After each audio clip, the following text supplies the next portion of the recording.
विस्तार से चलिए अब आपको खबरें बताते हैं, जहां दिल्ली में लगातार यमुना का जो जल स्तर है वो कम हो रहा है। दोपहर 3 बजे की अगर हम बात करें तो यह आंकड़ा 205.47 मीटर दर्ज किया गया है। 2 बजे की बात करें तो 205.49 मीटर दर्ज किया गया है यमुना का जल स्तर, जो कि लगातार अब घट रहा है। एक समय 205.7 तक ये जल स्तर पहुँच गया था और ऐसे में अब लगातार जो जल स्तर घटता हुआ नजर आ रहा है। हथनीकुंड बैराज से डिस्चार्ज की बात करें तो 42,463 क्यूसेक पानी छोड़ा गया। वजीराबाद बैराज की अगर हम बात करें तो 69,210 क्यूसेक पानी छोड़ा गया।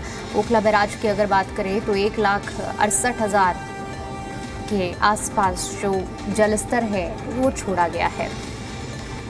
और इसी पर ज्यादा अपडेट के साथ जी मीडिया संवाददाता नीतू झा हमारे साथ जुड़ चुकी हैं। नीतू, फिलहाल जलस्तर जो कि घट रहा है, ऐसे में अगर दिल्ली के हालातों की बात करें तो क्या कुछ हालात बने हुए हैं? देखिए, दिल्ली के ज्यादातर इलाकों में से अब यमुना की जो बाढ़ का पानी है वो वापस जाना शुरू हो गया है। बात चाहे मॉन्स्ट्री मार्केट की करें, यमुना बाजार के इलाकों की करें।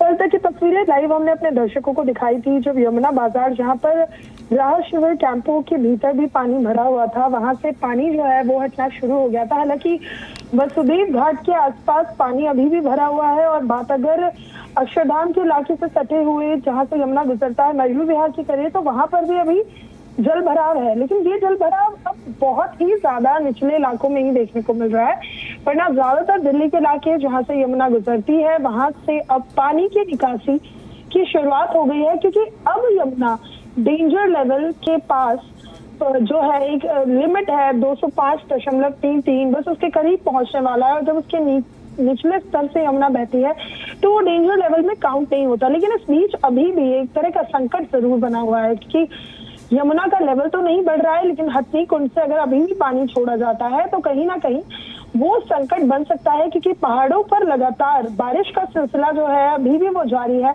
कुछ दिनों के लिए एक बार फिर से पहाड़ों पर बारिश होने की आशंका है। ऐसे में अगर पहाड़ों पर बारिश होती है तो हथनीकुंड बैराज के दरवाजे एक बार फिर से खोले जा सकते हैं। यानी जो बाढ़ का खतरा है, देखिए ये नहीं कह सकते कि वो पूरी तरह से टल गया है, लेकिन अभी अगर दिल्ली की मौजूदा स्थिति की बात करें तो बारिश का बहुत ज्यादा अपडेट देखने को नहीं मिल रहा। बारिश अभी बीते 2 दिनों में बहुत ज्यादा झमाझम बारिश भी नहीं हुई है, तो कहीं ना कहीं दिल्ली वालों के लिए थोड़ी सी राहत है।